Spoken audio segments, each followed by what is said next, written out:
Hello and welcome to Parents Perspective. My name is Amy Bishop and with me is Mike Thomas. We're here today to talk about, and for the next couple of weeks, talking about myth busting.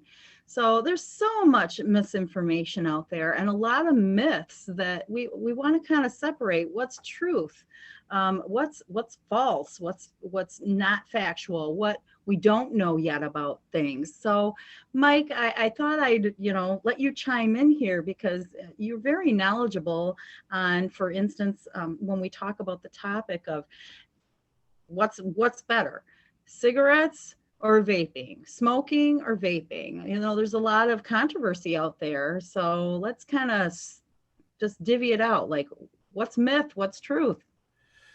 First of all, when it comes to that line of thinking, which is safer, part of the issue with that line of thinking is that we're almost looking for reasons to justify why we're doing that and encouraging our children to do things which really they shouldn't do. The truth of the matter is smoke of any kind is not really good for your lungs.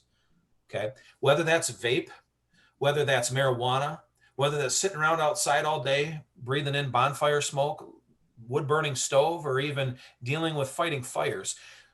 Anytime you're putting a foreign substance in your body, it's not healthy. So to say it's safer, here's the thing. There's over 7,000 chemicals they're identifying when you puff a cigarette. And over a period of time, enough of that gets in your lungs and it's going to create problems. Is there as many chemicals in a vape as there is in a cigarette? Well, they haven't been able to prove that yet. But again, the question we ought to be asking is should we be doing this anyway? Here's some things that we do know. There are chemicals inside of a vape, for example, that would be considered food grade, like propylene glycol. If you eat it, not a big deal. But when you heat it up, that can create other compounds which can be dangerous to your body. Here's another one, vitamin E acetate. I've had it in some of my health foods.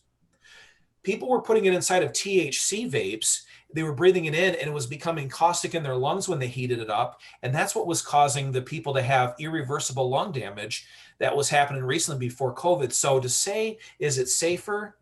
That's a loaded question. I mean, there's a lot of issues that are associated with vaping in general, like the criminal charges, because if you're under the age of 21, you shouldn't be using them, you shouldn't be purchasing them, and adults should not be buying them for youth.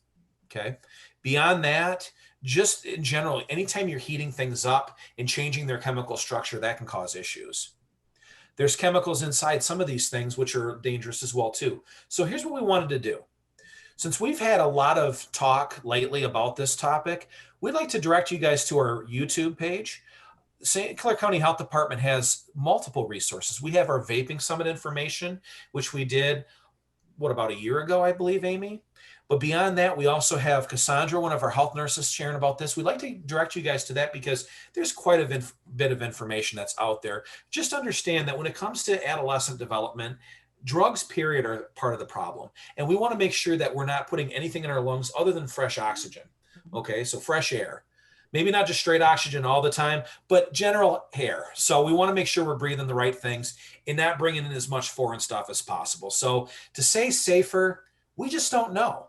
We're not going to give you misinformation. We don't know all the truths, but there's a lot of things that say with metals and other things it could be dangerous. So keep watching our videos. If you guys have any other questions, we'd love to hear your comments.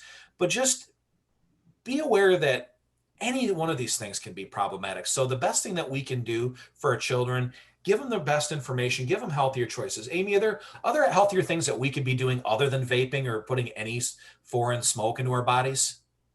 Well, Mike, I really think that you said it quite well. Putting any foreign substance in our bodies, chemicals, whether we breathe it in, absorb it through our skin, eat it, it's not good. And we all want the best for our children. We want them to be healthy and free of disease. And so I think always, like the word safer, like you said, that's just not a good term at all, because neither one of those choices, when you're talking about cigarettes or vaping, they're not safe. Not either one. One has risks and the other has risks too. We just don't know what all of those risks are yet. And I just don't like the word risk. So let's promote health and safety, and neither one of those are healthy or safe. So we thank you folks for watching.